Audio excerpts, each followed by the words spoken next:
Hello everyone, my name is Alex. I'm a 2000 rated over-the-board chess player, and in this series we're going from 1000 to 2000 elo in chess.com rapid games, where I'll be explaining my thought process as best as I possibly can for your education and entertainment.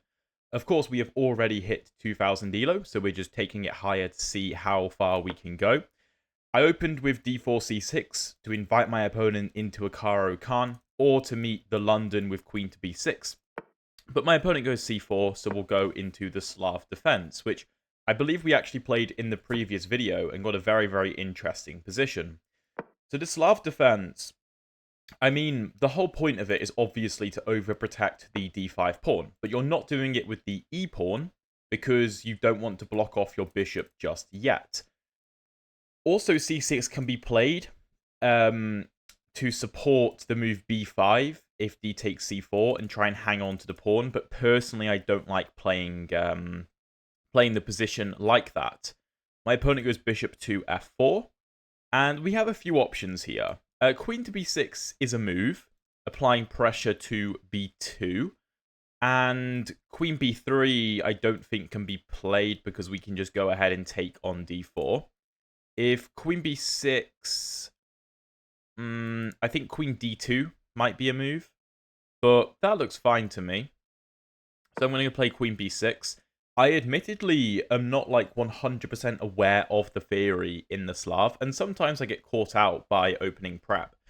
But I still score quite well with it, and I think that the Slav is very much, in many ways similar to the Caro Kann defense, which of course I play a lot against e4 with the black pieces. And I'm sure a lot of you guys watching this probably also play the Caro Kann if you've come across my channel. So I like the Slav because a lot of the same kinds of ideas apply. Although, of course, the pawn being on c4 rather than having a pawn on e4 definitely changes the dynamics of the position relatively significantly. One of the big questions in the Slav as well is, do you bring your bishop out and then play e6, or do you play e6 and trap your bishop in? Okay, that is a move. Alright, so a3. You may be asking why white is playing a3. So, it's a very common idea to make b2 a poisoned pawn. So if queen b2, knight to a4, attacking the queen, I believe our queen is just trapped there, and a3 is played not only to protect the b4 square to stop me from going to b4 with the queen to evacuate, but also so that the rook covers the a3 square, so I have neither of those squares to go to. Which I don't think we can get out if this happens. Queen b2, knight a4. Of course, we shouldn't just believe our opponent blindly. We should check to see whether they've missed anything, but I don't think they have. I think they've got everything covered there. So, okay. We could take on c4. That's an option. If e4, then we can go ahead and take on b2, because knight to a4 can be met with queen to b3, and the pawn controls the b3 square for us. So I think taking actually makes a lot of sense. I also like taking because I don't really want white to take a ton of space with the move b4. That doesn't look particularly comfortable to me. And this is a very interesting position. I would say not a particularly typical Slav defense. Taking on c4 is very typical. The queen does sometimes come out to b6. I suppose that's also relatively typical. But this isn't the way that the Slav defenses have gone for me a lot of the time. And it's interesting because my opponent's kind of mixing d4 c4 with the London, which is odd. Normally the knight comes to f3 first. So this is definitely a strange system that my opponent is playing. Like a mix of the Queen's Gambit and the London, which I feel like you're not really supposed to do. And maybe the weakness of the b2 pawn will show itself. Of course, if this knight were on f3 and the bishop were back on c1, the b2 pawn would be perfectly well defended. And let's say that this was the position, my opponent could just go e4, and I wouldn't have any threats, right? Really? Okay. Knight a4. Obviously hitting my queen. If I go queen to a5 check, then I assume bishop to d2 is the move, hitting the queen.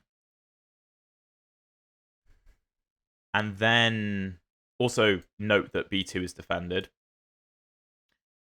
What can we do there? We can move the queen, but like, I don't know.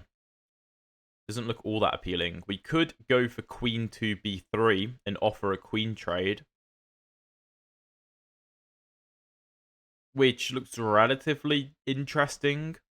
If take, the question is, can we hang on to the pawn after knight to c5? That I'm not so sure about.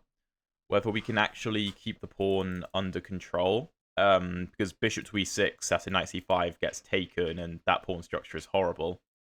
So I think I may be leaning more towards queen a5 and bringing the bishop back. Well, forcing my opponent to bring the bishop back.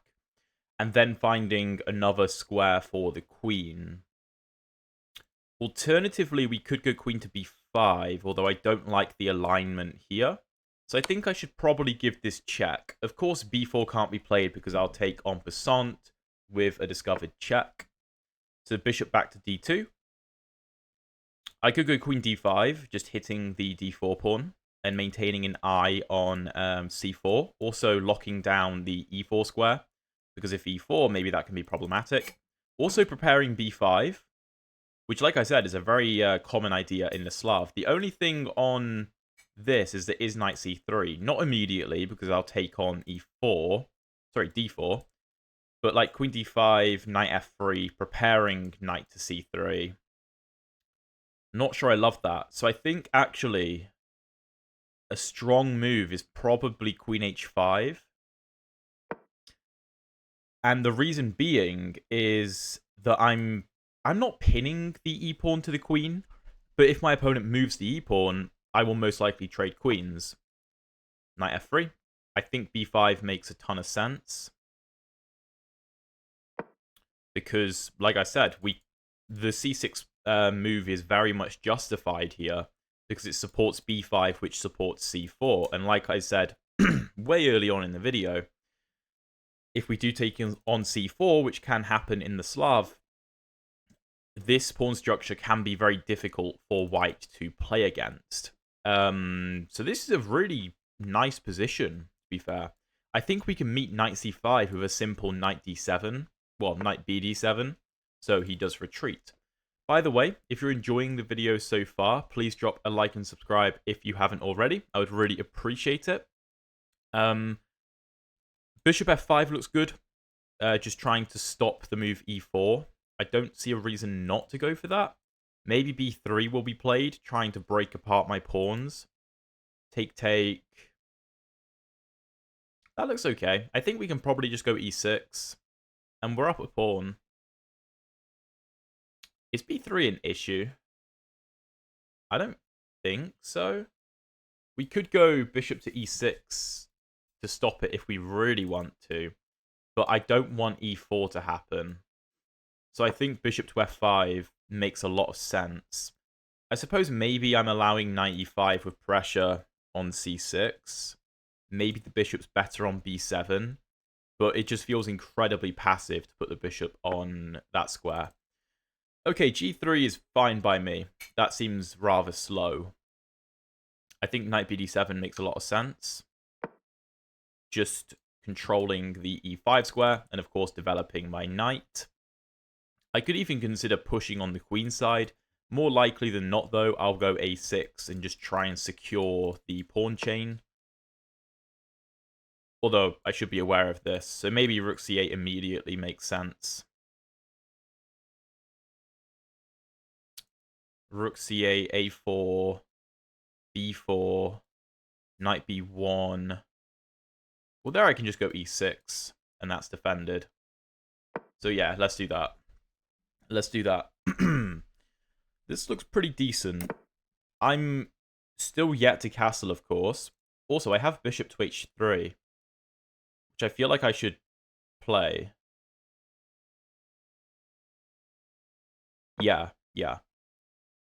This is a very common idea with the queen supporting the h3 square, or the counterpart on h6 when black fianchettos, to forcibly trade off the fianchetto bishop, because of course if the bishop moves, I'll take the rook and be up an exchange and a pawn, which would be very nice.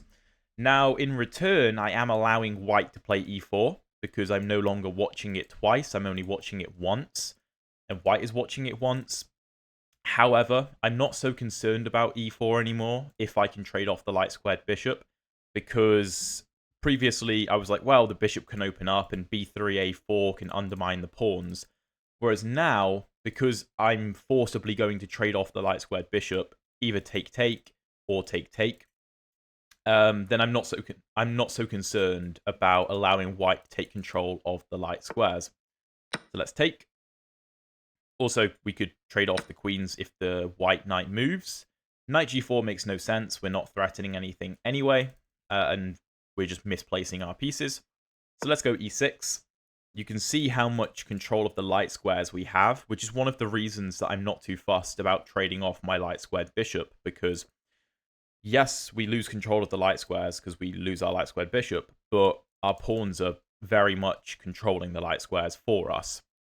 So that's not really a problem. We have to monitor the move d5, also a4 and b3, because white will try and break our structure if he can. But as long as we can maintain our pawn advantage, I think we should be okay.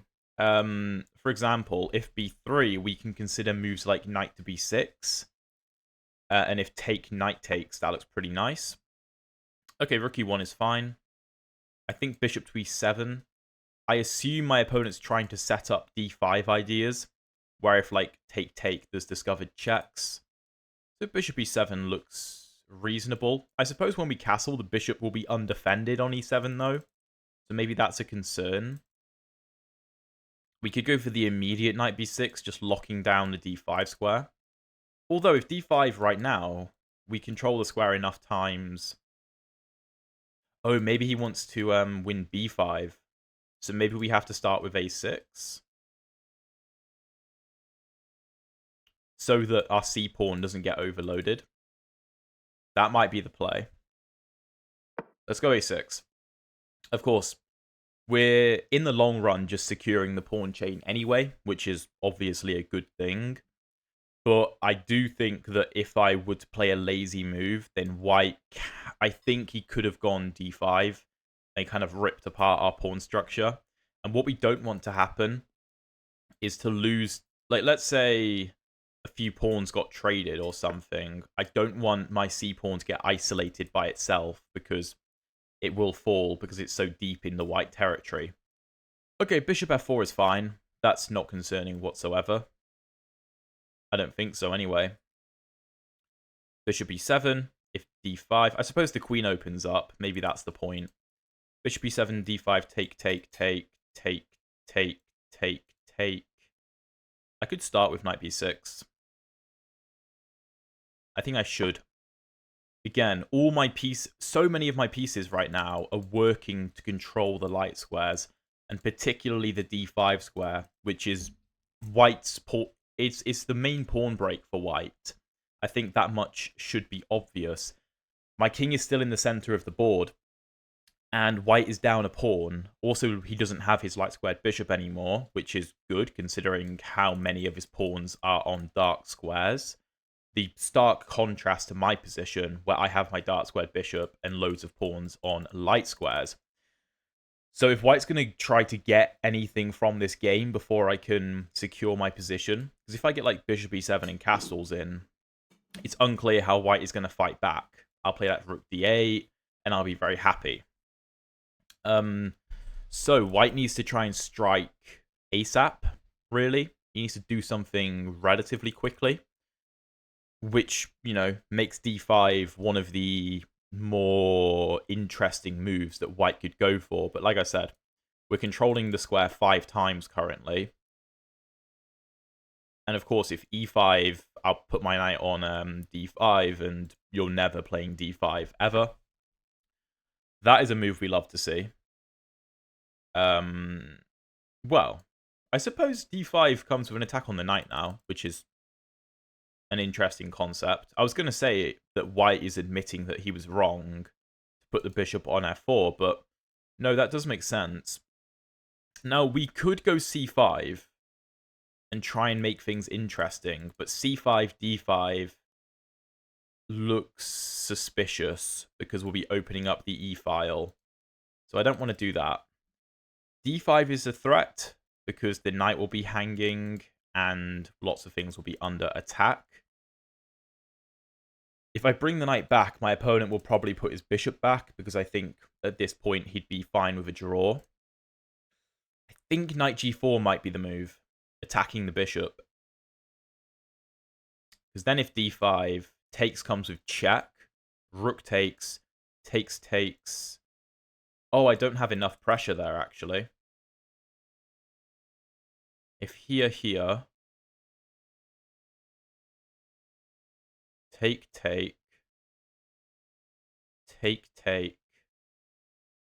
Yeah, because the e-pawn is pinned. That doesn't work.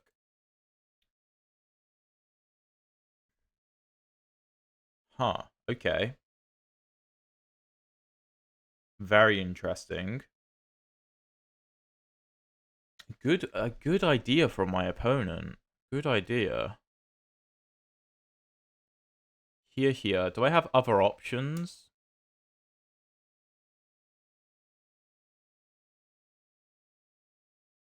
I don't think so. Don't think so. I mean, technically I could meet d5 with c5, but I don't want to do this. That doesn't look good.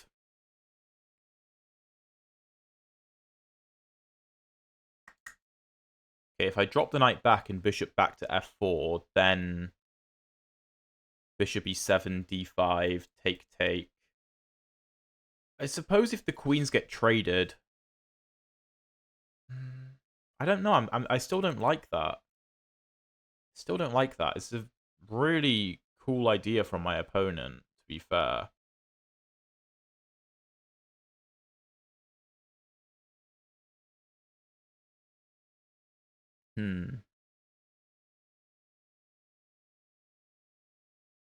This is an immediate threat. Should I go rook b8? d5, take. It doesn't look fun. I'm in a little bit of trouble. I think I have to drop the knight back because I don't want to play c5. It doesn't feel right. It doesn't feel right just yet. I'm expecting my opponent to repeat. If d5 now, then I think I'm fine. Take. No, it doesn't work, does it? Take.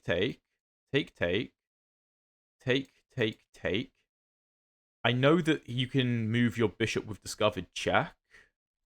Is bishop g5 the idea?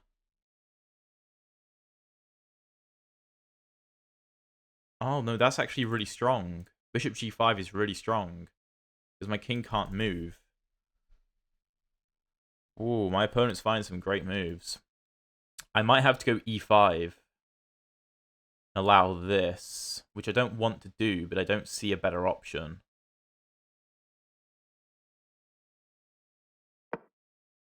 Trying to keep the e-file shut. No, my opponent's done a great job there of making things really difficult for me. I think I'd like to create this kind of blockade if I am allowed to. With c5 and bishop d6, just locking down the d4 square, keeping e5 very well protected, and not letting the pawn push. If the immediate d6, that might be slightly problematic.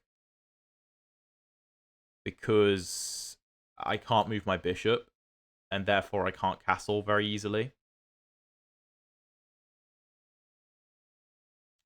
In that position, maybe I can go knight g4 and drop the queen back to g6 to help. That's an option. The pawn could get lost. Like, white could lose the pawn if he does push d6.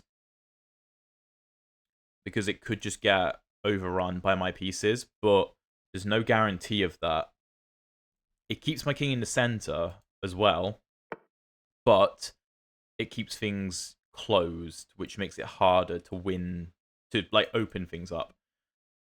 Okay, c5. My opponent is trying to take, which makes sense. I think we can just take back, though. I'm going to go c5 because it feels like the right move. Also, this knight can't really move because I'll happily take the queen. And I suppose it's interesting because I'm still up a pawn, and the position's starting to shut down, which is good for me, since I'm up material, and my king is still not castled. In endgames, my opponent has a protected passed pawn on d5. However, I already have blockades potentially set up on d6 and d7. But you can see on the queen side, I have a 4-on-2. And this pawn blob is very mobile. b4 is a very easy move to play at the correct moment.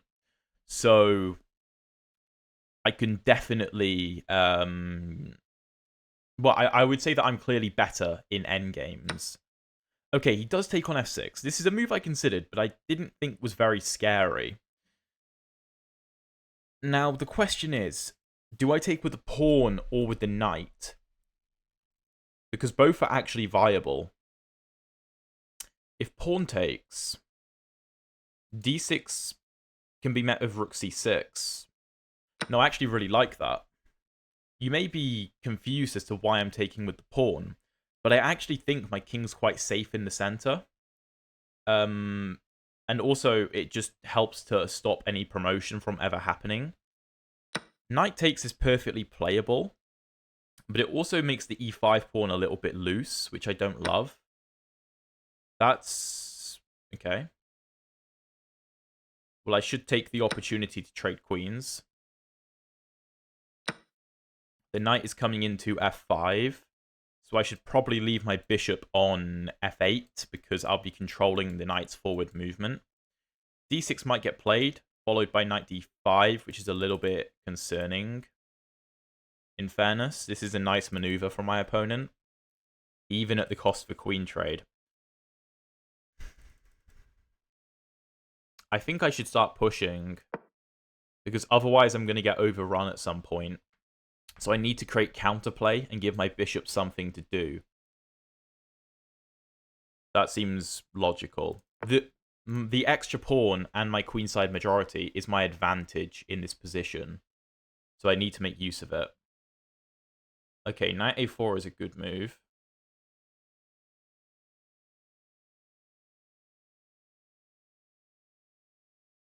c4 is potentially weak. And I don't have knight b6. Okay, how do I continue? Take. With rook b8, just rook b1.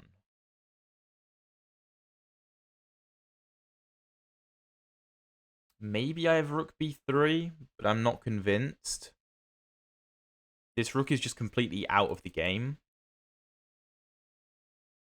I could go bishop h6,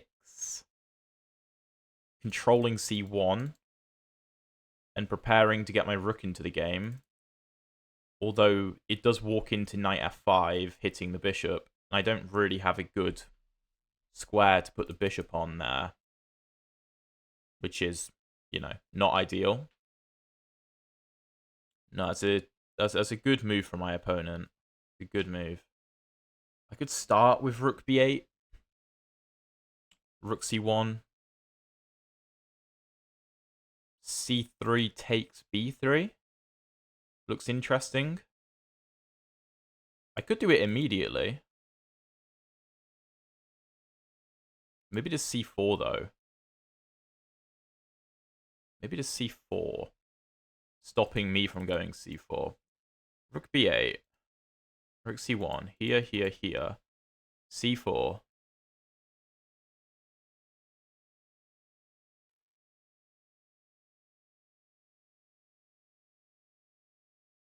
This feels like a critical moment, which is why I'm thinking maybe I should have taken here with the knight beforehand. Maybe I would have had the move g6 and I would have been fine.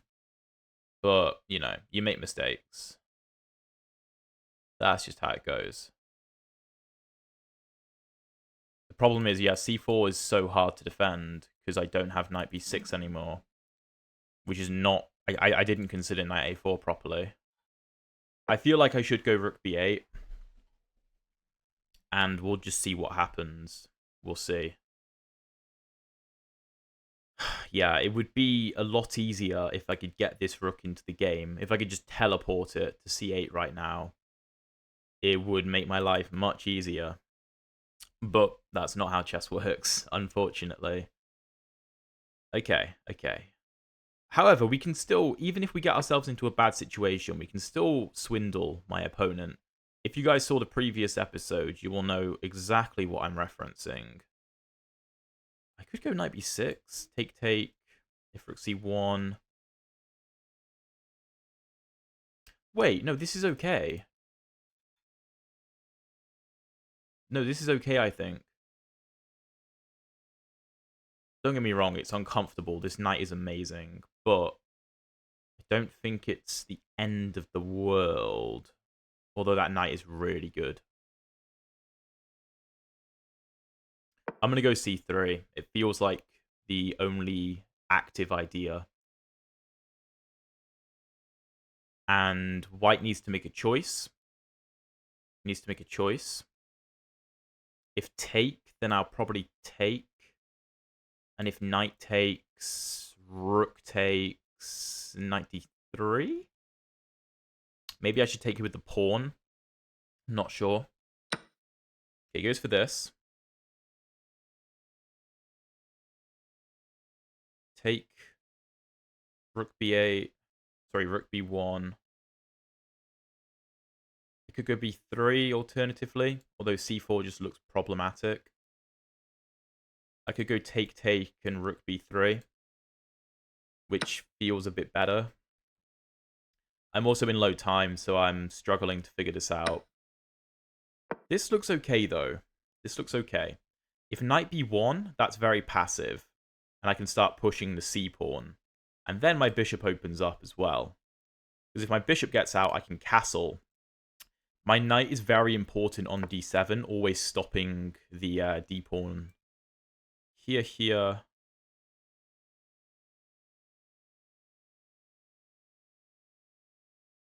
That's a little bit annoying.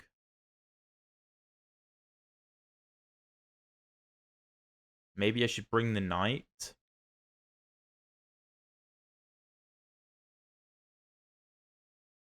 I think I ought to.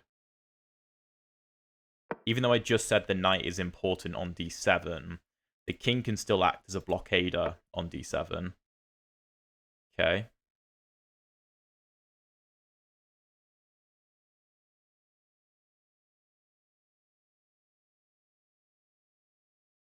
You go c4 looks decent.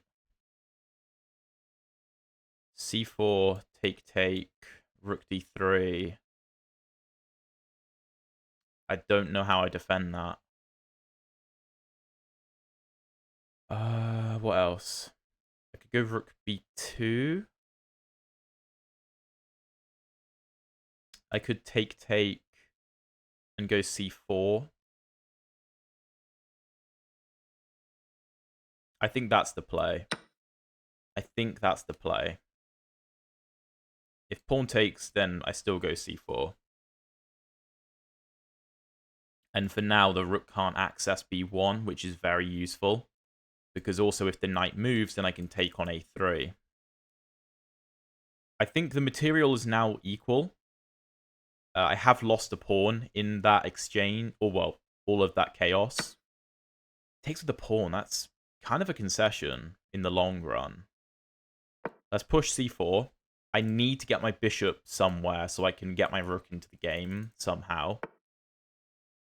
Probably have to go for this.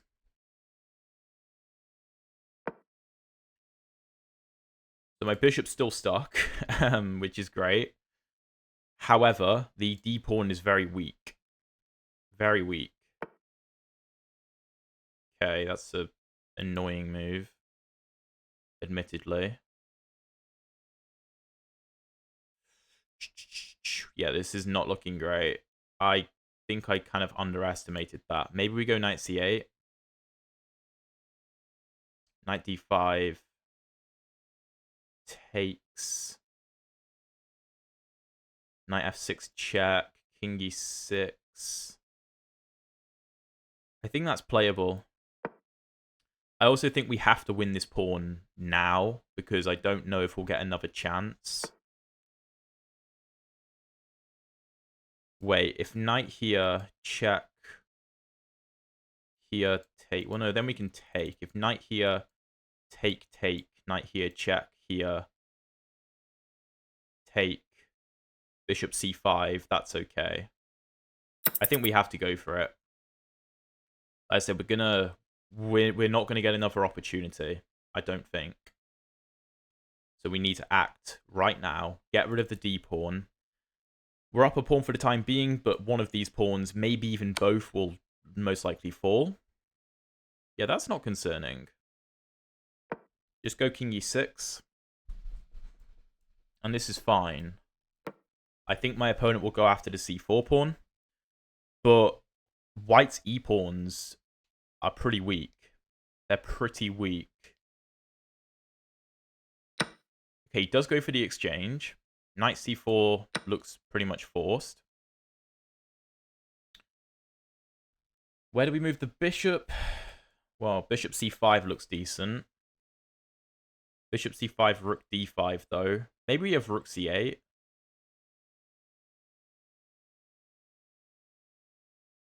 Bishop c5, rook d5, rook c8. That looks okay. Because I just want to monitor the weak pawns.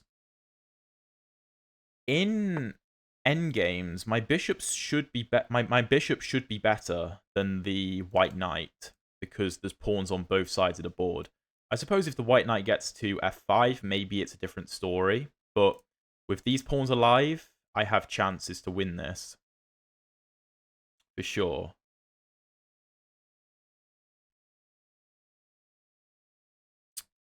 Not sure where my pieces should go.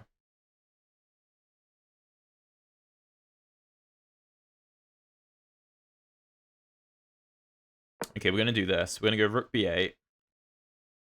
If rook d5, we're going to go bishop to e7. And I want to go rook to b3 and hit the weak pawns. And then maybe go rook c3 to hit the knight too.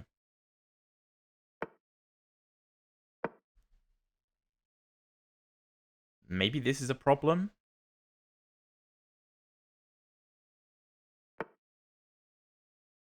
Rook c8. Knight b6.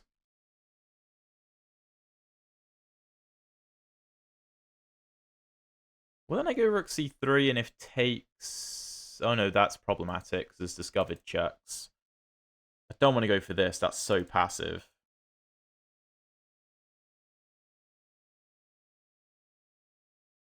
Oh, this comes with check.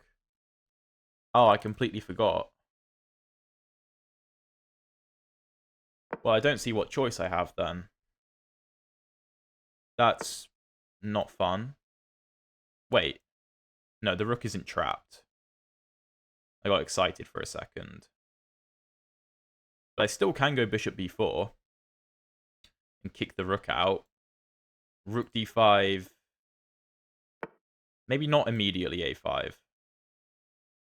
Let's first attack the knight. By the way, this is a knight check shadow. I recently learned that's what it's called. Because of the geometry between the knight and my king, the knight can't really check my king for a while. It would have to do a fair bit of maneuvering to be able to check the king. So that makes this position easier because there's, you know, not forks going on. It's okay. Like I said, endgames should favor the bishop if the rooks were to get traded. Should favor the bishop. One, the pawn structure for white is worse than mine slightly because these are isolated, whereas my doubled pawns have a partner. And because there's still pawns on the queen side, my bishop can maneuver between the king side and the queen side very quickly, whereas the knight is very slow at getting from one side of the board to the other. So the endgames should be favorable. This has been a very interesting game. There's definitely been a lot of mistakes made from both white and black. But it'll be a very interesting analysis, and hopefully the game in general has been quite interesting and quite educational for you guys. I also just want to say a general thank you for the support on the channel recently, which has been absolutely insane. We are growing very quickly, and it is nuts. So thank you all very, very much for supporting me. Okay, my opponent's taking a bit of time here. Of course, we're down to 30 seconds. So, okay, he goes for this. Cool.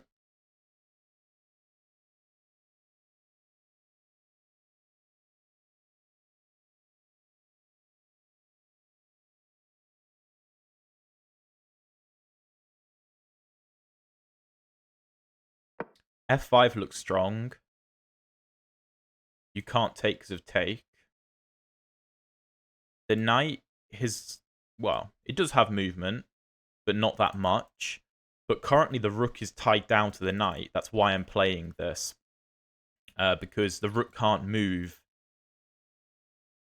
Because, of course, the knight will hang. If take, then the rook is defended. And I don't have rook c4 check because the knight controls c4. But I could cause some potential problems with the pressure. And, you know, as I was saying before, these pawns aren't great because they're isolated and doubled. If there was a pawn on d3, for example, like let's say this pawn was on d3, it'd be a different story because if takes, my opponent could always take back, so I wouldn't really have a threat.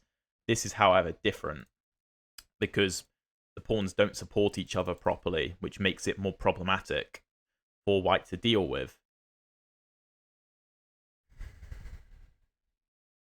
It's an interesting position.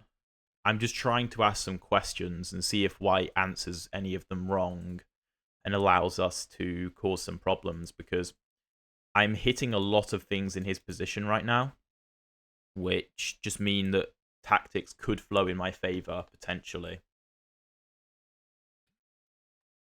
Because, like, this pawn is defending the rook, this pawn... Wait, why is he resigned?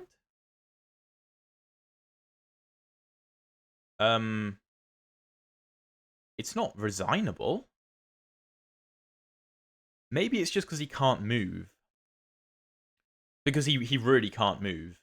Maybe that's why. That seems very premature, though. Of course, if take then take, I'm completely winning. I thought maybe he could move his knight. Oh, no, he can't, because then this does work. Oh, yeah, because the knight no longer covers... Oh, yeah, white literally can't move. He's basically in Zugzwang. No, that is really interesting. And of course, we'll get to that at the end of the analysis, but a lot of mistakes this game. Yeah, there's a lot. So this is going to be a very interesting analysis. Well, that was a super interesting game. I mean, the opening was full of mistakes from both sides. So let's get into it. I think it definitely like showed the style of the Slav defense. It was just executed in a bit of a strange manner. So d4 c6, c4 d5, knight c3, and knight to f6. Essentially, we are fighting over the light squares. Bishop to f4 is not a great move. Knight to f3 is better. e3 is better. cd5 is better. But my opponent goes bishop to f4, and the computer immediately wants to take on c4. And if a move like knight to f3, then it wants e6. But it also kind of likes b5. And this is kind of like the typical Slav sort of setup that I was on about. And something like e4, e6, and black again just tries to control the light squares, and white takes a massive center in return. And even here, you can see d5 is going to be the main pawn break. I chose queen b6, however, which is a good move, but dc4 is better. Also, e6 is a move, but queen b6 is okay. And the point is that we are putting pressure on b2, obviously, and we're trying to punish white for not going knight to f3. See, if knight f3, queen b6, then the queen can just come to c2 and guard the b2 pawn, preparing to move the bishop. And, like, why is our queen on b6? It doesn't really make sense. However, because the bishop comes to f4, not only is b2 unprotected, but the queen can't come to c2 because we'll simply take on d4 with tempo. After e3, queen c5 is apparently the only move that maintains an advantage for black, and we're just up a pawn. But anyway, my opponent goes a3, setting a trap after queen b2 that is knight to a4, and there is no escape for the black queen. The best we can do is give up the queen for the rook. That's a classic poison pawn strategy. And a3, like I said, is played to cover b4 and also to cover a3. Because if a3 isn't played, let's say knight f3, then I will happily take on b2. And if knight to a4, then I can come to b4 with check, or I can come to a3, and I have a way out. So, the computer preferred queen d2, but okay. a3, dc4, which is the best moves, grabbing the pawn. Also, if, again, white plays a move like knight f3, we can take on b2, and if knight to a4, one, we have queen b5, because the c4 pawn no longer controls b5. Two, we also have queen to b3, offering a queen trade. And now we're up 2 pawns. So even if this pawn falls, we'll be up a full pawn. However, knight a4 is played.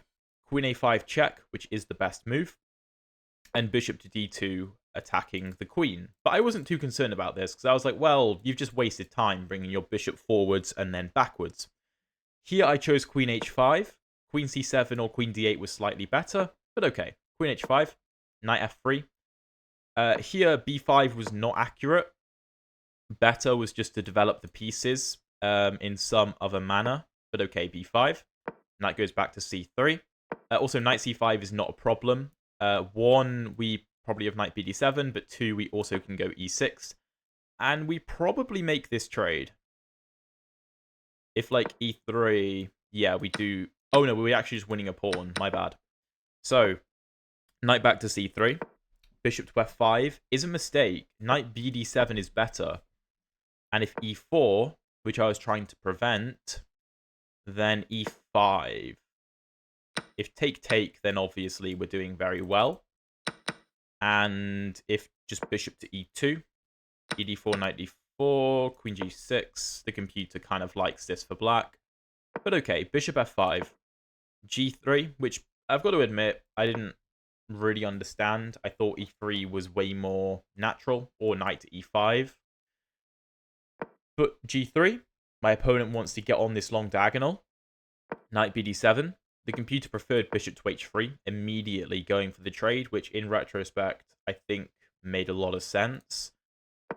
Bishop g2. Again, bishop h3 is what the computer wants. I go rook c8, which apparently is a blunder if you can find the move for white here. There is one move, and it's h3. Just preparing g4 with a fork. And if I try to move my queen, there's knight to h4. And if I try to move my bishop, there is g4, queen g6, knight h4. And I'm in a lot of trouble. My best is this. And I get, what, 2 pieces and a pawn for the queen. Rook h2.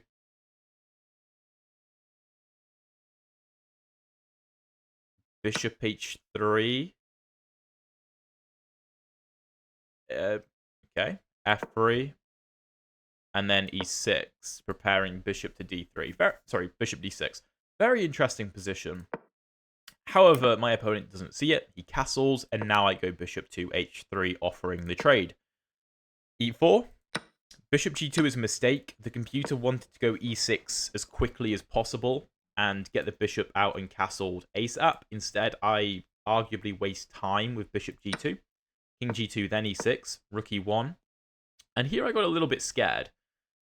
I played a6, which the computer kind of hates. I should have gone bishop e7, which was my initial idea. I was concerned about d5, however. I thought that maybe my opponent can do this, although e4 just hangs, which I did kind of forget about. And if ed5, knight d5, knight b5, the computer finds knight f4 check. And after bishop f4, there is queen b5. And I'm still up an extra pawn, and I'm going to castle, and I'm good. So let's say rook c1. Well, I could even take b2, but I can also castle. And then, I don't know, knight b6, bishop to f6, something like that looks very nice. And like rook d8. Okay, well, I did not see that line. Instead, we had a6, which is a mistake because of knight to e2. And the point is, let's say I go bishop e7. Oh, my queen is basically trapped. If here... Yeah, very interesting. But bishop f4 is played. Again, I need to go bishop to e7 or h6. But I choose knight b6. And my opponent goes bishop back to e3. Interestingly, the computer still wants to do this. And only after d5, go knight bd7.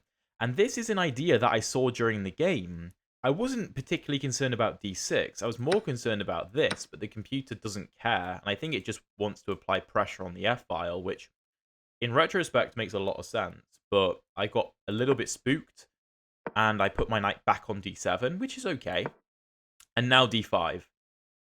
And here I messed up with the move e5. It's not tragic. You can see it's still balanced, but I should have played knight c5. Oh yeah, that makes a lot of sense. If take, then I do this. If take, d6, I can just, well, I can go e5. Or I can castle. Yeah, I have to go e5 actually, because this looks a little bit scary otherwise. I'm still fine, but this is scary. But I'm also low on time, which isn't ideal. And I go e5, bishop g5. Here I need to go bishop c5. And I think the point is that when d6 gets played, most likely, my bishop's now outside of the pawn's control. Which means I'm not down... Well, one, I can castle. And two, I don't have the issue of my bishop being shut off from the game, like what happened in the actual game.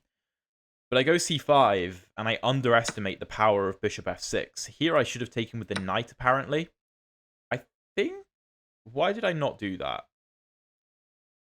I think that I actually thought that the g-pawn being on f6 was good. Because in my head, I was like, okay, after something like this and bishop here, I'm actually doing quite well, I thought. The computer does not think so, though. Which, yeah. Here, knight h4 is not the best move because of queen d1. However, this is terrifying.